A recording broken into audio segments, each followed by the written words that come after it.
And we're back here. Main events. Second hour. I'm your humble host, Stephen McCollum. Then you got 17-year NFL veteran Dale Hellestrae here as well. Dale's got to leave at 9:25, folks. Back out in the golfing world here today as well. And, you know, if we're still going with Mike, we'll just get Dale out of here and continue on with Mike out there and everything. But look, three-time state champion, 3 in a row. He did what the Cowboys and Dale could never do, folks. No, I mean, very few. The Cowboys, the Chiefs, yeah, the Patriots couldn't even win 3 in a row. Those are the 3, right? Yeah. That could in the NFL side of things. Nobody's done it. Nobody's done it in college or anything to that effect. But look, he's done it. Let's get him in here for a bird's eye view.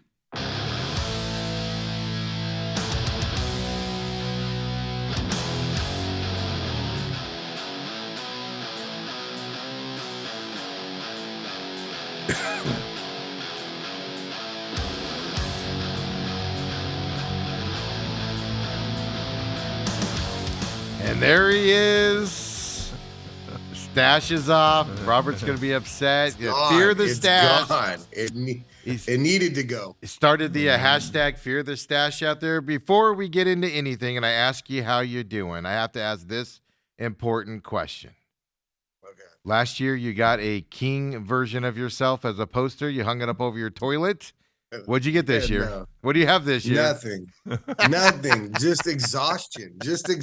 Literally nothing. But that was like for Christmas. But I think nothing. And I'm super happy about that. I don't need anything else. That's for sure. What are you hanging above your toilet this year? So I'm going to ask you, Mike, and then we can get into the game or wherever you want to take it. But was talking to my son-in-law, Alex, was talking to Brooke and Kendall, who were at the game, and all that. And I said, so are you telling me this state championship game was more dramatic than last year's state championship game, in which we won by 1 point? And they all, to a person, said this year's was more traumatic.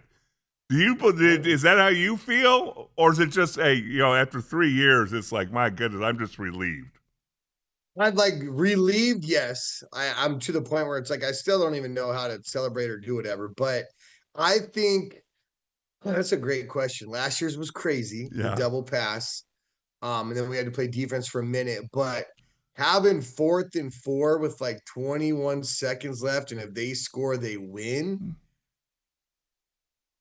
Man, I think a goal line stand is a little, you know what? I don't know. I think it really depends. I think it's because of the timing of it. I think the goal line stand was 21 seconds left, but the double pass was 1:21. They're both ridiculous. Yeah. And we had to go forward. Last year, we had to pick up a 4th down and 1 or 2 going in. Yes, like on the goal line too, right? And then, so, man, the dramatics of both, I think, are pretty even. But I'm almost gonna, maybe because we're closer and more in the moment, but I think a 4th down stand with like no real time left, it's pretty close. But I think that like barely inches it, just barely. But man, it was like first down. Even before that last drive that St. John's went on, right, and they drove down the field like you're talking about to get to that point where you had to stop them. Even Autumn looked at me and goes, I'm irrationally like nervous right now, like for this. She's like, I'm even a dog in this fight. And I'm like irrationally it was a different feeling. And I don't know if it was, because you guys were down last year at the same time, but it just maybe the way you guys went down 15-0 at the beginning, and then this isn't a knock on the parent, don't get me wrong, but even the crowd felt different this year in this game. Even when you won it, the celebration felt muted compared to the last couple years. And I don't know if it's... I heard you... Yeah, I agree with that. And I'm going to give you, I think, why. And it was like... And I agree with that. And it was kind of... I don't want to say something's disappointing, but it's a little frustrating. So the AIA decided to do something different this year. So... Did you notice that? Yeah. How we're all sitting there and it's cool. So they did like an It's MVP. terrible. I'll say it for you. It's absolutely atrocious what the AIA did, no matter who won that game or it's the setup to that game. They've ruined the whole environment and the vibe. There's no doubt about it. But how does that affect the parents? That's not coming from my It's coming from me. But from me. So here's what I think, and I think they're what I like. I'm gonna give some kudos though, because they did some cool stuff about having the MVP and doing that stuff.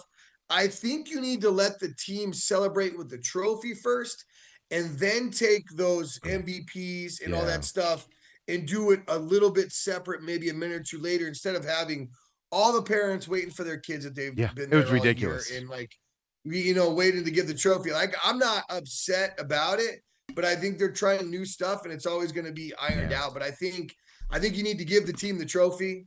Let those dudes go celebrate. I agree. Let those kids go with their parents, their friends, the cheerleaders, all those things, and then do the MVPs. Because the cheerleaders were lined up for the players to run through them. And they got them for the picture and all that. So even the cheerleaders were like, are they going to come through to celebrate this or whatever? No, I agree with that and stuff. It just, but even during the game, it was a different vibe than it was the last couple of years. As we've been there for all three, and we, like I said, for the championship game, we sit there as fans, and stuff like that. And it just felt different overall this whole game. Going into, and it could be at the beginning where they moved you to the visitor side and did all that stuff. Like, was the tension differently? I felt like there was more tension throughout the whole when game. You guys went down 15-0. My first thought was when the Bills, remember when the Bills came back from that big down, they were down by a lot and they came back. Yeah, and then wasn't it Frank Reich threw like 5 touchdowns? Like, and then like another game they were down by a lot, and then they were like, the tension. I remember hearing the tension was just different, and they didn't come back in that one. That's kind of what I felt like here was in the past. Everybody was like, we can come back from this, no problem. And then in this game, it was kind of like, uh-oh.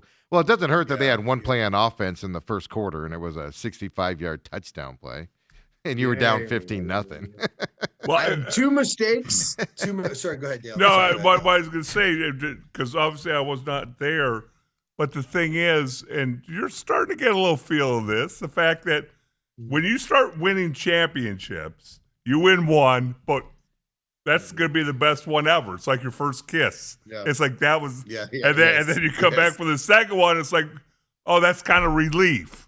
Now, again, last year, all the stuff that you went through as a coach, all that, and then now this year, it's like, well, we're expected to win, and if we don't, it's going to be disappointing.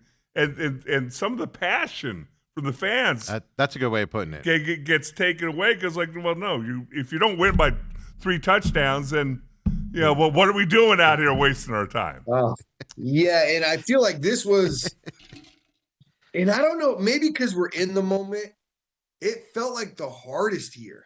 Yeah.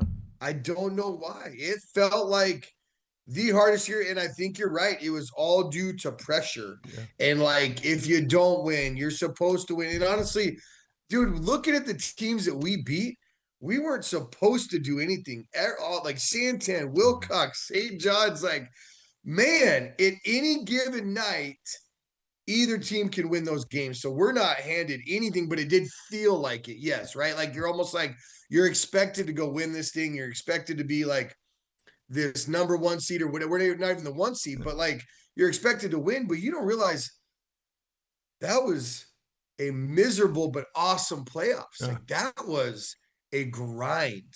Yes. That was a grind. Well, and I've told Steve before, by the time we got to our 3rd Super Bowl, you win a game 28-17. It's like, well, why didn't you score 30? What's wrong with this? It's hard to win these football games. Why'd you go down 15-0? Or why did you? Yeah, like, it's. Well, see, I don't. I might be different on that because I even going into that game was like these guys. I think I said to Autumn, I go, they don't win these championship games like big. Like, this is going to be a close game, down to the wire, because all 3 of them have been down to the wire in the championship to get it and stuff like that. Robert even says there was tension watching on TV as well because he tuned in on that as well. I love that these guys are on there watching that. I love that it was on TV. I love that. Here's a moment. I got to say this moment in the game, and you didn't even ask, but after we go down 15-0, and this is kind of the resiliency and the cool part about our boys, and I might get emotional, but it is what it is. But I got to tell a story. So we're down 15-0, right? Sean makes a mistake, throws a ball we don't want him to throw. We want him to take the money, give it to number 3 in the little boot and the little rollout. He throws backside, throws a pick. They run for a touchdown. all of a sudden, after we fumbled, another mistake, from the first quarter to second quarter, in between there, the boys, and because we had the ball at that time, the boys in the huddle, like, just looked at me, and it was super cool. And this is when I was like, okay, we got a really good chance of winning this game.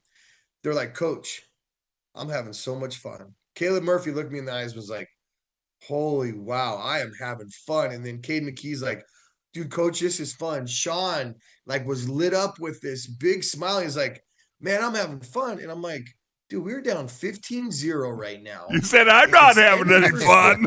I know, by the way, it's 15-0 like 7 minutes into this game. We're not talking like this is halfway through the second quarter. Mm-hmm. Yeah. Yes, and honestly, these guys are like, that's when I knew we had a really good chance of winning, and we had a really good group of young men, because down 15-0, there's a lot of dudes that would have been like, they got to the moment and there's this huge letdown and they just let themselves down. But all of a sudden they go back to having fun. Like, how are you having fun? But I'm glad you were, because it worked out, but it was just a super cool moment that I had to get out there. I don't even know if you didn't ask that, but I was like, no, get it out there. So cool to see young men. Well, it's going to be my question is what was happening on the sideline, because I watch the sidelines closely when I'm at games and see, and I, I didn't see any tension from the play. I didn't see the happiness jumping around that you saw, that you've seen the last couple games when you guys were down. But I wouldn't say there was tension down there, but I don't think there was a calmness. I'll put it that way. Whether it was going to go one way or the other, so that was going to be kind of my question leading up to it. I mean, like you said, I mean, it was, I'll just say it's a disastrous first quarter for you guys. I mean, it couldn't have gone any worse. Overall, your offense moved the ball, but then fumble, right? So your first two drives were interception, fumble. Their first only play was a 64-yard touchdown and stuff like that. Like, those are fixable things in a game. Was that what was your attitude as a coaching staff talking to these young kids who, quite frankly, made two mistakes on drives and then a defensive mistake and ran untouched? And what's your attitude on that? Is, guys, the three things we did are fixable, so let's fix them and we're back in this game? Or what was the attitude there? It honestly was like, hey, calm down, relax. Like, obviously it's a big moment.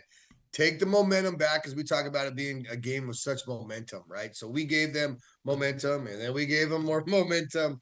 So it's our job, and it's hard, especially when you're down 15-0, is we kind of talk to players, talk to staff, like, hey, we got to slowly whittle away at this. You got to hit some runs. We got to hit some underpasses. We have to be able to kind of drive down. We instead of blitzing a lot on defense, we kind of went vanilla and just lined up and played football, which was beneficial. We didn't blitz ourselves out of anything or give up any huge gaps. So I think what we did is we just literally simplified everything, went back to what our game plan was, which is hard when you're down 15-0. Sometimes it's hard to get back into your game plan as a coach, but what we did is, like, Ty, obviously, hey, all right, he buckles down. Hey, we got to keep the run game going. Let's hit some crossing routes, which we've never done all year. We put those in this week. Let's hit some crossing routes. Let's throw the underneath stuff. They're giving us between 6 and 8 yard passes. Let's take those. They're worried about us taking the top off. Let's take the money, move down the field, methodically really tire these guys out too, because we had more guys than they were. So, like, we have a little bit more depth, so we can kind of get guys in on offense and defense. But I don't even know if this answers your question, but I think it was a calmness and a just stay true to the course, which is hard to do. It is hard to do. It's really hard to do, and it's so fascinating because broadcasting games, being a part of games, the fact that it seems like every offensive coordinator / head coach has that point where they abandon everything.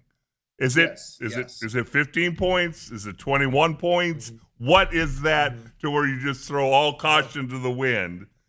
But at the end of the day, if it's 15-0, if you drive the ball down the field and now it's 15-7, you're right back in the game. But that's not the way you're thinking a lot of times in that moment.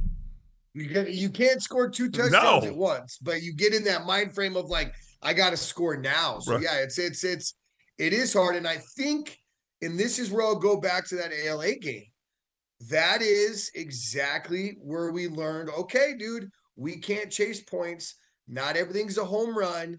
Get the run game going. Trust this stuff. Like, if we would have probably had the same game plan going into ALA, like, we might have walked out of that. I'm not going to say we did. They beat us. I'm taking nothing away from that LA game. But if we would have probably played similar game plan as we prepared for this week, this past week, I think it would have probably been different if we would have stayed true to the course and not try to make the big plays. But in that game, we had made 2 big plays early. So it's kind of a mind frame of like, oh, we can do this. And then you start chasing it and you lose more. You go into a trap, we didn't do it this time, which was, there's maturity as coaching and game planning and all that stuff throughout the season. Man, that ALA game was awesome for us. Awesome. Looking back, before we go any further, Steve's got a question for you. Would you trade the state championship for a Chicago Bears Super Bowl appearance? No way. Come on. Number 1 seed? Well, they're getting there anyways. I don't need to trade it. You know what I mean? So, no, dude, I wouldn't trade anything outside of this group for anything. I love the Bears, but no way I would ever give up anything like this. Because, it's funny, Dale, and you always say, like, I never say we about the Bears anymore. I like the Bears, but I'm not on the team. Right? You know what I mean? When people say, hey, like we. Yeah. Like, what are we doing? We need to do this better, yeah. Right? Are you going to be able to? Are you going to be able to enjoy the Bears games more now that your season's over? You sit down and do it. Yes. Like I'll be able to like. Honestly, I watch the games. I do that stuff. I'll go back and watch them again. But it's kind of like I got a lot of other things running through my head. Worried about this, worried about that. We've already had our banquet. We had our banquet Monday night, so we are done. We are done. You still got equipment. You still got equipment, don't you? Monday, I almost forgot. I'm like, you got to turn just it. Keep it. That's my least favorite part of it. You got $150,000 scoreboard. Just tell the kids to keep their equipment. Just keep it. Yeah. Here you go. Keep it. Take it home. Yeah. Oh man. I do want a helmet for the set though. Like we gotta arrange. I think we'll have an extra one so we can do that. I'll pay for it. Don't get me wrong. I'll pay. I'm not asking for anything for honestly, free. I can give you one because like when we cycle through them, a lot of times you have to throw them away anyway. Yeah, so if we have one that we can cycle through, we'll keep. Yeah, I want the most damaged one, by the way. Like 69's helmet. I want 69's helmet. That kid's a beast. I don't know if that's the most damaged. That was a little bit. He played a little high.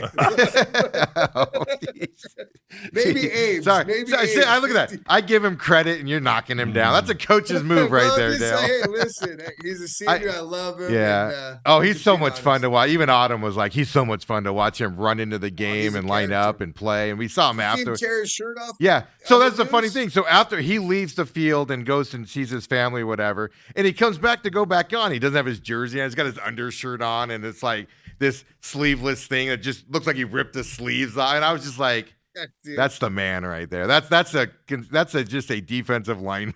Who's 69? He didn't wear. It's Larky, Landon Larky. Oh. He didn't wear a shirt all year. Like every practice, it was ratty, man. He's shirtless. It was ratty. Like, what do we? But he never had one on in practice. I'm like, dude, what do we? It just became normal, and there's like kids around him, but I'm like, what are we doing right now? It was so fun. Whatever. It was so great, man. But I do have a coaching question for you because I asked Paul Clark after the game something. I'll bring that up in a minute. But you score your second touchdown, make it obviously 15-13 in the second quarter. Why'd you go for 2?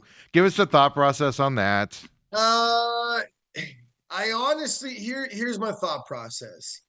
If we're even with them, they're so on their heels because they're worried about our offense, right? So I felt like it was a bad decision. You know what? I was actually I text our coaching staff the other day. Holly and I were walking to Fry's just to get a little walk in, and freaking A, dude. The first thing she says, she's like, "Why'd you go for 2?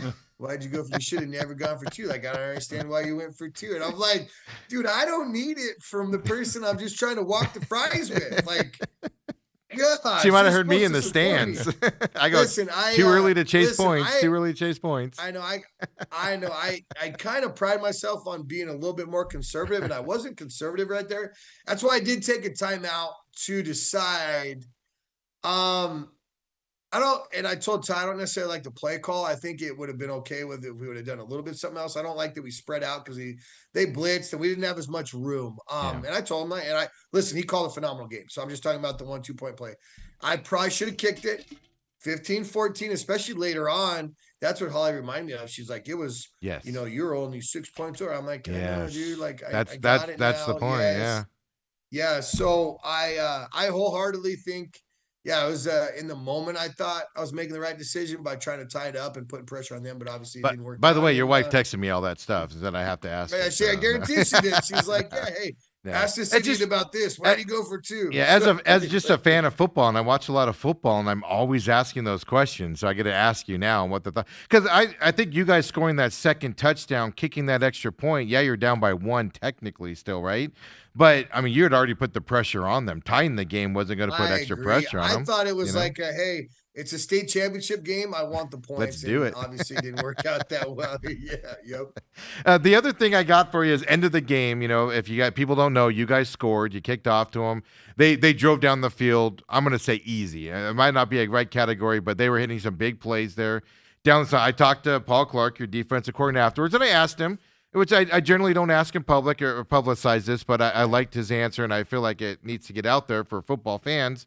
I said, did you go into a prevent defense? Did you go into a lackadaisical defense? And he said, and I won't out him, but he said there were some personnel issues, meaning, somebody was dealing with a finger issue, and backups were in there when he wouldn't like them in there, stuff to that effect. It's not a knock on them, but change that defense up a little bit and things like that. So it's not always when you're watching a game and you see that happen where you go, oh, they're playing a prevent defense to not do this. There's other contributing factors. But, I mean, even though they drove down that field with those big plays and everything, with those big dudes, I mean, they had some big dudes on that team. Oh, dude, 1, 3, 4, 70, 77. Big, 77 knocked down a pass, Dale, by just standing there. Like, Sean was trying to shot put it over him. He just put it, but he's 6'6", so that means he was like at 7'4", like just bad. He literally was just standing there and goes and knocked the ball down. Yeah. But I mean, they had some big dudes that hard to stop. But I mean, just how proud of you of that defense and that. I mean, you guys, third game in a row where you guys had third game in a row in the playoffs. You guys have a defensive stand, at least 2. Into that, how proud of you of that defense to buckle down there on the 4-yard line on 4th and 4 to stop it after they had just easily gone down the field. Amazing. Like, honestly, just like that's the resiliency part of them. That's them. And then that's actually them knowing what their jobs are in every single play. And it's also one of those things when you put, I think we're a pretty good defense. Obviously we won, right? So we're a pretty good defense, but when you put the defense where it's got another barrier behind him and it's got a little bit more defense and the field's not as there's not as much depth, I think it becomes hard with our team speed as far as like they might have a couple bigger kids, but our team speed might have been faster. So I think we can cover more space faster. And then we've got the back of the end zone to help us out and give us a cutoff back there. So I think they just had confidence in themselves against Wilcox stopping the run. They did it against obviously Santan, and they did it against these guys. So I feel like being in those moments and those pressure type moments with their backs against the wall, they knew that they could be successful. So they had the confidence to play and they didn't make those bad mistakes. Everybody did their job on that last play. London Olsen's playing defensive end. They roll out to his side. He does a great job of making the guy run further. Like he can't press the line of scrimmage. He's got a bubble around backer. Then 77 plants him into the ground. But then Joey Casasilla had the flats. Corner had the wide receiver bracketed. We had the linebackers taking the over routes and the crossing routes. And Joey was free to just be an athlete. And he went out there. And he's one of those kids where you love him and you frustrate him with him sometimes, but he's one of our best open field tacklers.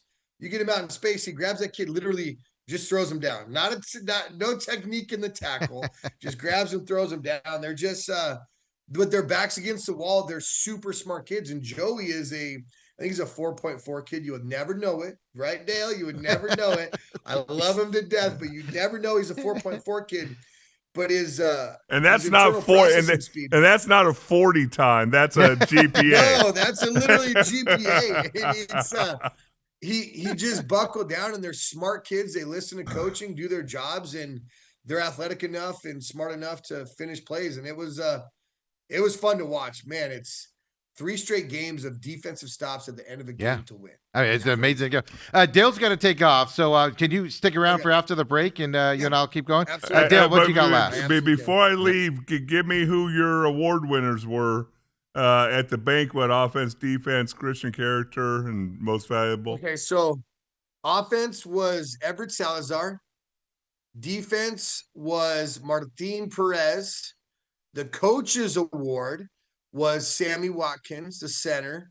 The Christian Character Award was Abe Ortega. Then I came up with a new one this year that I call it like the Grit Award, the kid that like works the hardest through everything, overcomes everything, and that's Caleb Murphy. He had pins out on one day, played that night, broken hand and all. And then the overall player of the year was Sean. Okay. Good. Yeah, I mean, Caleb Murphy playing with that cast like, was kind of amazing to watch this year. Watching him try to catch crazy, balls, right? and he's a receiver. He had 5 catches. He had an interception. The kid is kid's awesome. But yeah, Sammy got something. Abe got something. Everybody did. Let's take a break here, Mike. You and I will come back here and wrap up the season here. Dale, go play some golf. I'm gonna go play some golf. It's a gorgeous day out there. Enjoy. I was wondering, you're looking all fresh. That's why. Mike, he shows up in a polo. I see him walking down the hallway, and I go, oh, he's golfing today. Time to leave early. Exactly. Congratulations. Absolutely. Thank you so much, Dale. Appreciate it, man. All right, Mike, hang on here. Everybody else, we'll be right back with, of course, 3-time in a row champion, Mike Sheahan. Come on back, folks.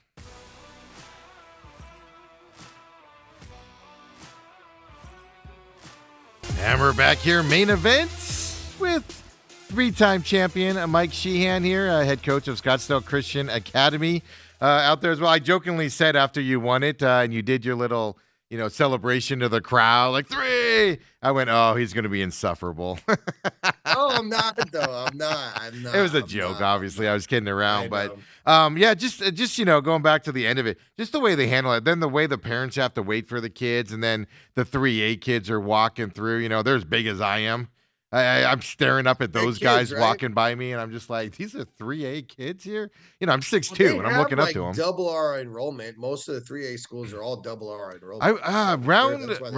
Round Valley's small, though, isn't it? Or whatever they're called. Yeah, they kind of got moved up. They're just good, dude. I mean, they're right next to St. John's. Look at the amount of kids in one little area. I know. Isn't that amazing for all those schools? Plus, you got Snowflake up there and all that stuff. There's some dudes. I got an argument with our buddies on Twitter, your favorite people out there and everything. And everything after the game, we were sitting at Texas Roadhouse, and I had enough of their shenanigans, and stuff to that effect about how you don't deserve, you're too good, whatever. And my point to them was 2A is good right now. I talked to you about this. I mean, not just your ascent here to get to the championship game, but you look on the other side of the bracket that St. John's had to go through to get there as well. I mean, it started in the semifinals this year, whereas the last couple years, I'm not saying the competition wasn't great. Like last year, you guys beat Santan to make the championship game. They had those 2 D1 kids. They were a foe. But it started early this year in the playoffs, where you saw that with Tanque Verde getting knocked off, right? And number 1 seed at that time. 2A is getting developed, and instead of moving these schools up, 2A is getting better right now with their talent and built up, the coaching staff, the standards changing. Let these guys battle it out and go at it. Like you said, I'll just tell you right now.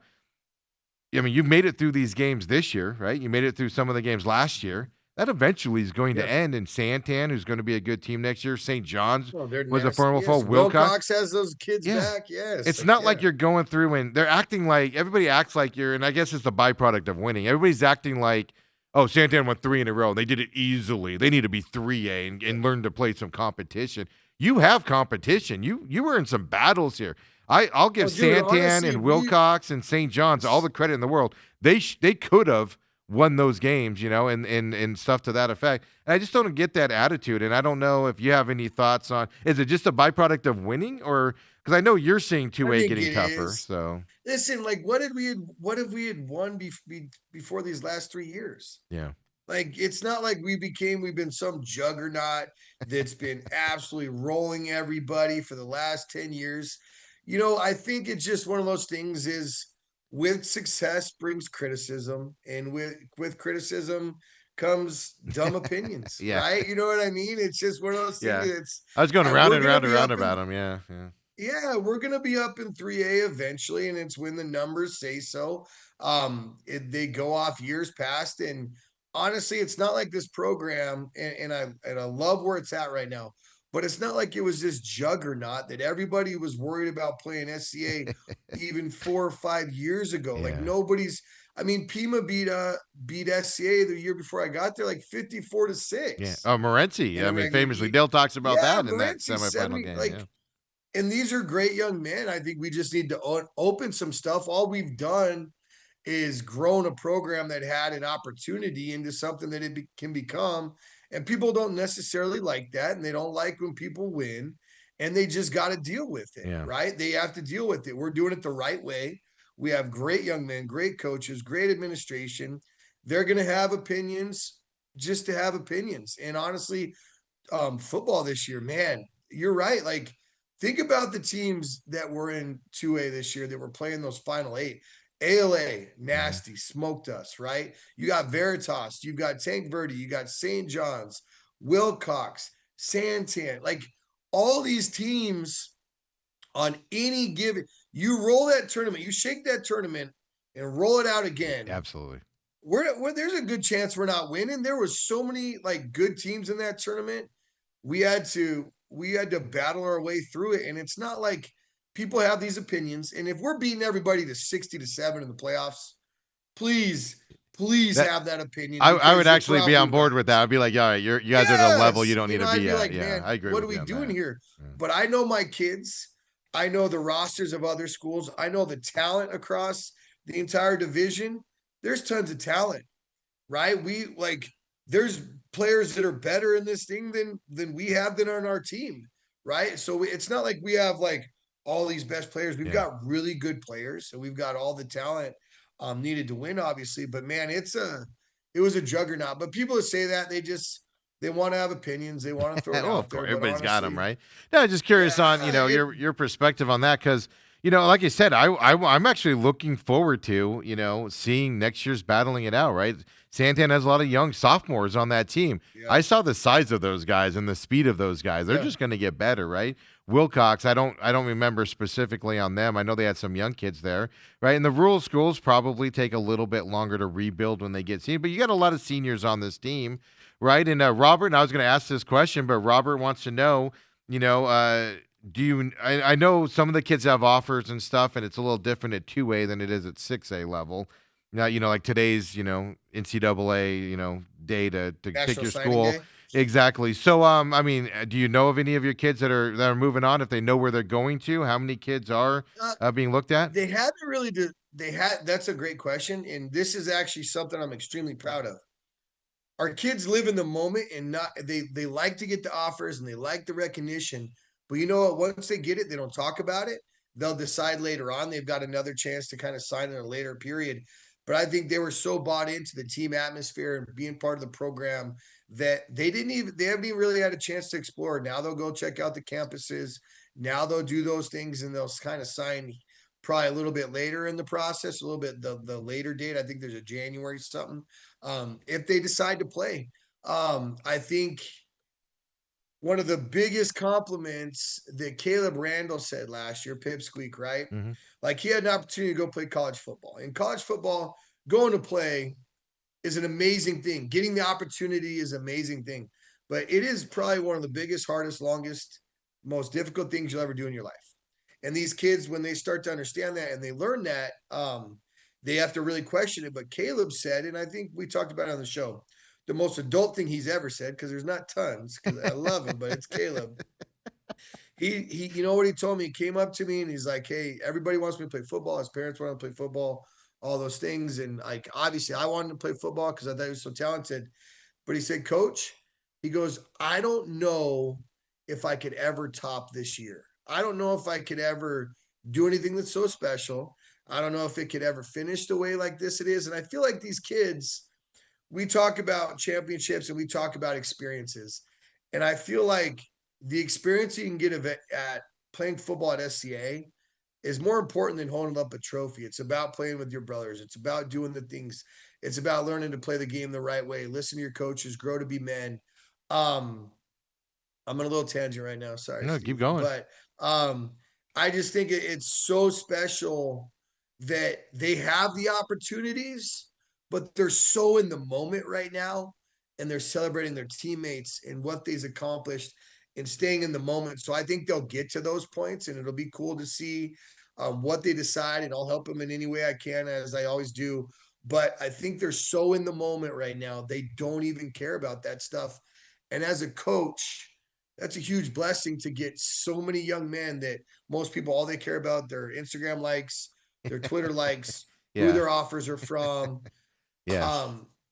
These boys have a little bit of that in them, but they're so humbled that they care about the bigger picture more than anything else. And I think that's where they're at. So that's a long answer to that. Yeah, no, I mean, and you can kind of see it with your team as well, to be honest with you. And, like I said, I didn't, go to every Santan game. I obviously didn't see Wilcox at all in person until they played you or whatever. But I'm just going to say, like, there's a distinguishable difference between, and it's probably going to sound like I'm being negative here, but which, shocker, it's me. But, there's a difference. Like, the 6A kids buy into those programs, but they always have that eye someplace else. And even at this 2A level, like, everybody's just in that moment and, at this level. Part of it might be, they're not going to get those big offers to Alabama. And I can understand, like, in Alabama's or Georgia's calling your name, you're going to pay, obviously, paying attention to it. But I noticed that. And then I was thinking about, you brought up Caleb Murphy, number 8 on your team. People might not know, he played with a giant cast on his hand, and he's a wide receiver. He gets interceptions. He dropped one in the game, and I remember distinctly. He looked at his arm and was like, "Dang you, cast!" He like plays like he punched it. He was so mad at it. Yeah, and it's like he plays a position where he's got to catch the ball with his body. He got a couple knocked out earlier this year because of that cast. We had to catch with his body, and I mean, how many kids would go through that, fight through that to do that and stuff like that for your team? So it's quite impressive. And I see it all throughout the 2A level if I give it on that side where, even some of these teams that weren't good this year, you just saw that fight, from that perspective. But my last question for you in terms of this championship game is, number 1, obviously, for St. John's was a beast. Tall dude, 65 yards untouched right on the first.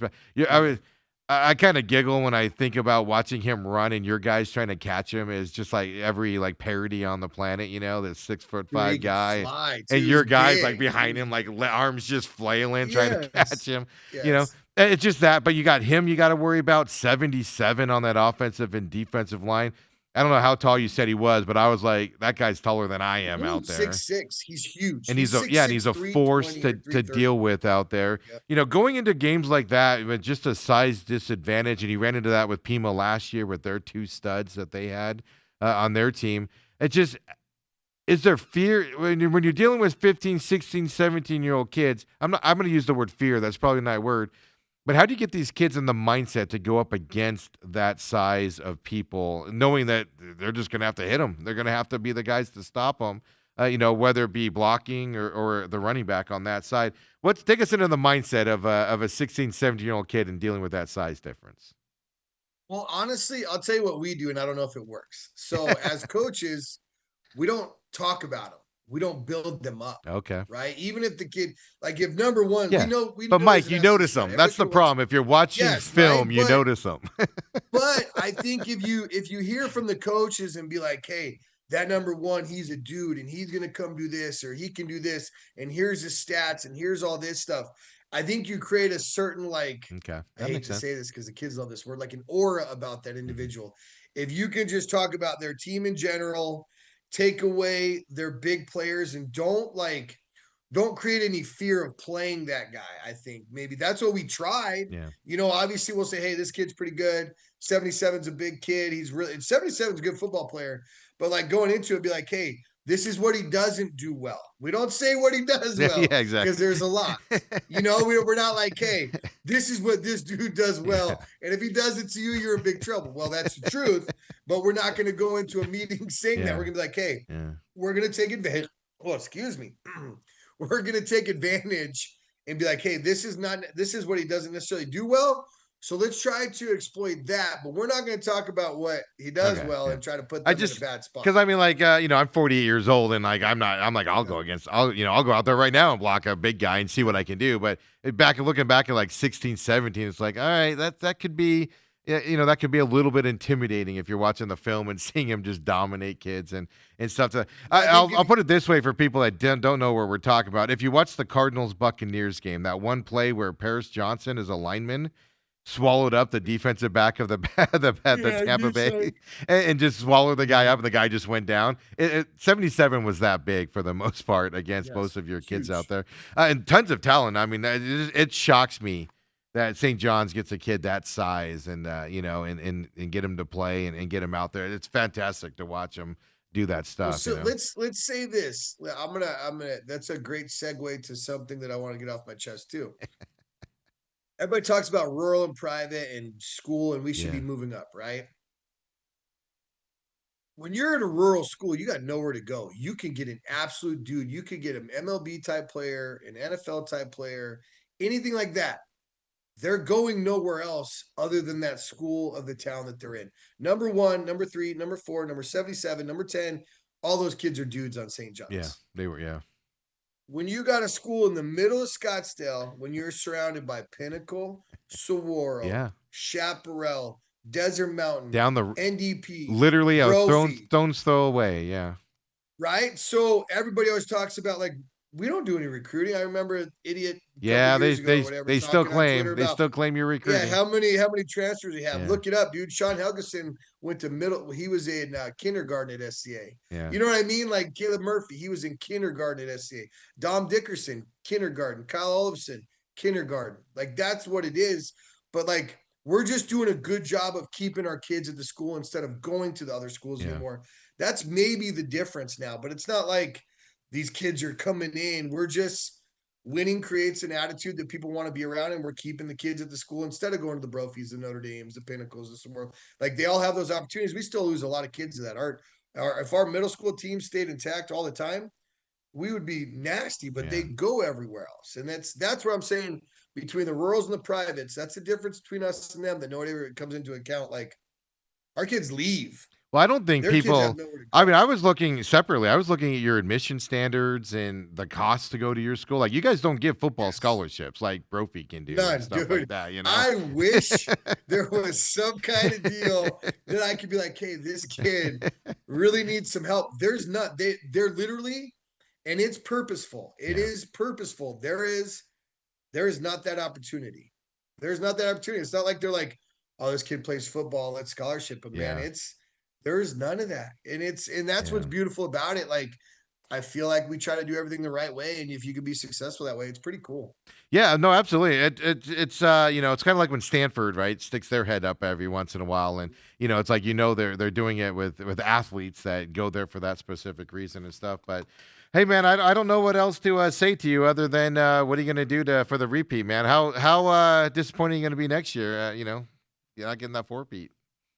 Dude, I just like, well, first of all, before we finish, thank you for like having me on and giving everybody a voice, because honestly, like obviously SCA gets the voice more than everybody, but I think. Yeah, but really quick, I got to stop you there because you just said that. Yeah. It's not. We've given the people opportunities. They've chosen not to take advantage of it, and it's their fault. Yeah, if they don't want to take advantage of it and get a promotion, we offered to do a 2A, 3A show this year, separate of this, and we couldn't get people invested in it. Maybe we didn't set it up right or do whatever, but I want to be clear on that here for everybody out there, and everything. And you were nice enough. I'll finish up and I'll let you finish. But you were nice enough to include us into this program and go along the journey with you. And it just so I know I take a lot of credit for it. And I know Autumn takes a lot of credit for it. 3-0 since we've been involved in following your program absolutely. And stuff like that. And when it ends, we're gonna forget like we even know you. But that's another story. Yeah. But no, in all seriousness, you and I, we came to this agreement and you honored it, and I can't appreciate you enough on this. And it just so happens, championship or not, this is a good thing to have for your program and grow it, right? Yeah. It's just awesome. And I think like, because at the end of the day, obviously it's about these kids, it's growing programs, it's getting stuff out there, just talking about football. I think like the innocence of it all, people take it so serious. There's innocence to it all. They do. And it's just more about like good things opposed to bad. And there's so much good football out there in the state. And there's so many good kids, communities, all that stuff. And as one guy put on Twitter the other day, he's like them or hate them. It's pretty special what we've done. And you can like us or hate us. We're not going to change. We're always going to be the good dudes and do it the right way. I'm going to come on this show and try to do it the right way and have my opinions about stuff, and you are. But it's awesome. That's what life's about. And it's like, I feel like more people should do this for their programs and do this stuff, because they're right now, SCA, like maybe like 4 or 5 years ago, everybody kind of heard, oh yeah, there's SCA. But dude, I feel like we're pretty on the map now. Oh no, you're on the map. I'm going to tell you right now. We get asked about your program when we're at a 6A game. People will ask us, "How do you know these guys? How did you get involved with them?"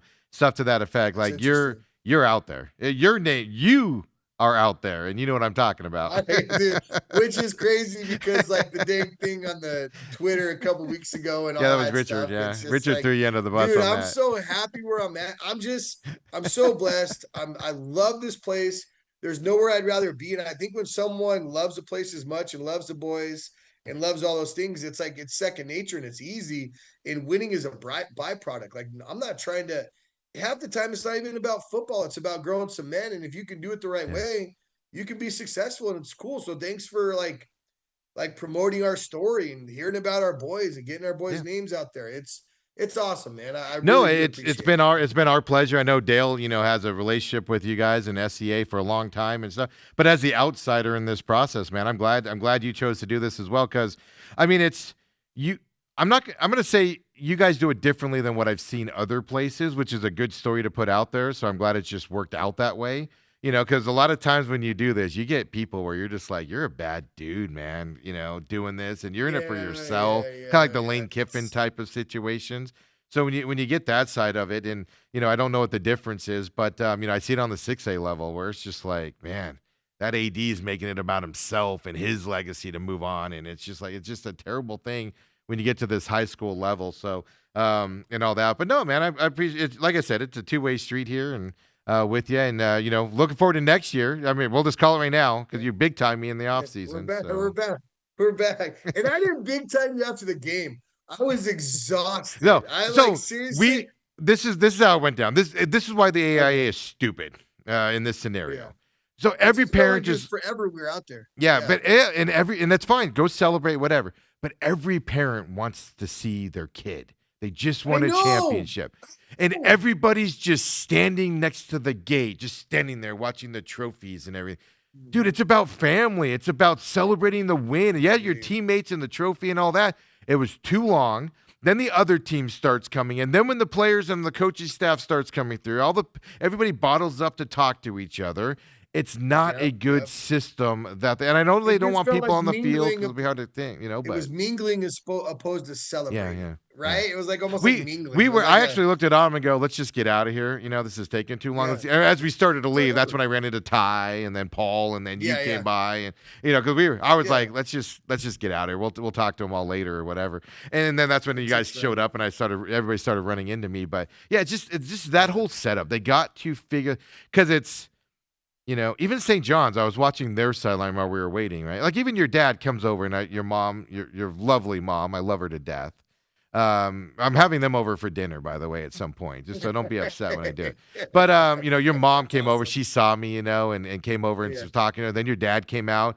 And even then, it's like them trying to interact was hard because of the restrictions they have down there. And it's just weird. Like, what is happening? And I got it figured out. Come over. Give the team the trophy, let them go celebrate, take your MVPs, have them go do something, but let everybody else go celebrate in the meantime. Yeah, this was take the MVPs. Just so everybody knows, this was the first time they did the MVP thing. So it's cool. Listen, it is cool what they're doing. And I think it's cool because they've gone to other states and seen what they're doing in Texas, and they're taking the good things, and they actually let some family on the field this year, which they have in the past. Yeah. So they're taking good things. They're just trying. It'll be well oiled. It just takes a while. Well, it's the restriction of. It was the restriction of the way Mountain Point's set up too. Yes. There was no place else to go unless we all wanted to go stand in the parking lot. Literally you have like that little. Yeah, it's literally a small. But I was watching the St. John side, and their coach obviously was talking to them and. In the end zone for a long time. But even them, they had more room on that side to kind of spread out. But even then, there was all the T-shirts. Yeah. that's where the whole fanfare and like that was our side. But that was our side. But that made it. But that made it. All that stuff made it where they were all bunched together when the kids went through there and stuff like that. And it was just like, what are we doing? And I know I'm being ultra critical of them and everything, but it's like, I dare I say this, it's not about the AIA in that moment. It's about the kids. It's about the families. It's about the celebration of the victory. And they muted it. And that's where I kind of got this. And like I said, I don't have a dog in this fight at all. And I was like, yeah, my kid was just like, I'm always right in the middle. I don't say anything bad about it. Let me talk. I'll talk. I know. But I'm just saying, I won't get in trouble. I know people dislike them. I think they're trying best. No, they're trying. But I think, and they're always trying to fix stuff. You know what I love about them? They are trying to do the things and fix the things. And sometimes it's a hit, sometimes it's a miss. And I know at least what they'll try to do is they'll try to make it better. They're always going to be trying instead of trying to keep it stagnant. Yeah, well, no, and you give them credit for that. I know, and I'm an opinion host, and I'm sure somebody is going to email me a nasty thing later on and be like, "Why do you hate us so much?" And I'll tell them, but it's not a hatred thing. It's just I want you to fix it because I see, and that's the thing about me is I don't have a dog in that fight. I could have cared less. I don't need to go talk to anybody in this moment, celebrate with anybody, and just say hello and hey, I'll talk to you later and move on. And if I have that opinion, I can only imagine how parents and the families of the coaching staff and that's what I did here. They want to be with their kids, man. Yeah. They want to go celebrate. Oh, the pride, a special moment. The pride. I think it's 53, little short kid on your defense who's fun to watch. Yes. Oh my God, his mom was glowing like you've never seen a lady glow before. That guy told her 3 times, you got to have a pass to walk in there. And she did not care. She was like, I'm celebrating. She was right on the edge. She was like, she just ignored him. And I was prepared to go fight for her. Like, leave her alone if he said anything to her. Didn't care. Oh, but that's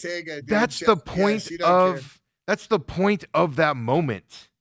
Agreed. And they took it away from most of the people. And because by the time the players get there, they've settled down. It's the initial moment, but the picture. Imagine the pictures these kids could have gotten and these parents for the rest of their lives and the memories if they got them right afterwards where they're just beaming. I agree. And, stuff like that. But that's why I'm being extra critical about it and stuff like that. But fair. Hey, man, I appreciate you joining us this year and going extra long today as well. And, we talked in the past. We'll have to get together on this.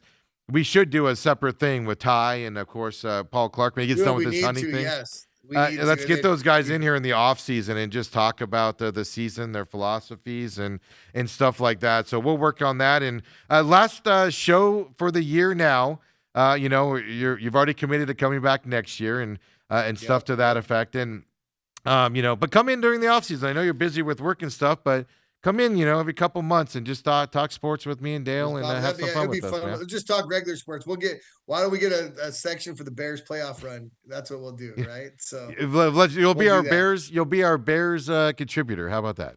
Aficionado until Gambaloo. I always take the over. I never listen to him at the beginning of the year. And it's gonna be the only year that I actually beat him. So it'll be good. All right. I'll tell him that tomorrow as well. Coach, get out of here. Go get your stuff done. I appreciate this year. Congratulations, and we'll talk soon. All right. I appreciate it. I just want to say thanks to all the fans that give us fuel too. Really appreciate some of those guys. So, right. Sometimes it's the negative ones that fuel you, right? Oh, I love it. Listen, I love it at the same time. I love it all. So I'll see you, buddy. I'll see you, man. Have fun. Appreciate it. All right. For everybody else, I tell you what, let's do a little overtime here as well.